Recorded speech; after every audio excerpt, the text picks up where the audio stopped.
Hello friends, welcome to my YouTube channel. তোমাদের সকলকে আমাদের ইউটিউব চ্যানেলে স্বাগতম। আজকে আমরা যে বিষয়টি নিয়ে আলোচনা করতে চলেছি সেটা হচ্ছে তোমাদের কমেন্ট থেকেই এই বিষয়টা, যে তোমরা বারবার কমেন্ট করেছিলে আমাদেরকে যে স্যার কবে মোটামুটি এই যে এসএলএসটি কন্ডাক্ট করা হয়ে গেল বা পরীক্ষাটা হয়ে গেল, মোটামুটি রেজাল্ট কবে আসতে পারে। দেখো, একটা নিউজ কার্ড থেকে এটা তোমরা স্পষ্ট দেখতে পাচ্ছ যে নভেম্বরের শুরুতেই শিক্ষক নিয়োগের ফল, মানে নভেম্বর মাসের যে প্রথম সপ্তাহ রয়েছে সেক্ষেত্রে কিন্তু নিয়োগের যে প্রক্রিয়া সেটা কিন্তু হওয়ার সম্ভাবনা রয়েছে, বা রেজাল্ট যে দেওয়ার কথা সেটা কিন্তু রয়েছে। দেখো, স্টাফ রিপোর্টার কি বলছে, শিক্ষক নিয়োগের পরীক্ষার ফল নভেম্বরের প্রথম সপ্তাহে বের হওয়ার সম্ভাবনা অনেক বেশি রয়েছে। এই ব্যাপারে চেয়ারম্যান সাহেব কি বলেছেন, সিদ্ধার্থ মজুমদার, নভেম্বরের প্রথম সপ্তাহে নিয়োগ পরীক্ষার ফল প্রকাশের চেষ্টা চালাচ্ছে।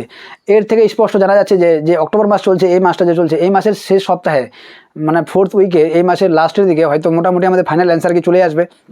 তারপরে যে নভেম্বরের ফার্স্ট উইক রয়েছে সেক্ষেত্রে মানে আমাদের যে ফাইনাল রেজাল্ট বা কারা কারা ইন্টারভিউর জন্য প্রিপারেশন নেবে, কারা কারা ইন্টারভিউর জন্য ডাক পেলে তোমরা, হয়তো সেই প্রক্রিয়া শুরু হয়ে যেতে পারে নভেম্বরের প্রথম সপ্তাহে।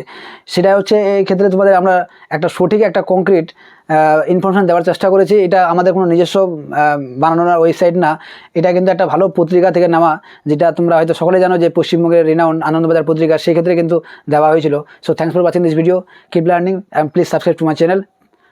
Thank you.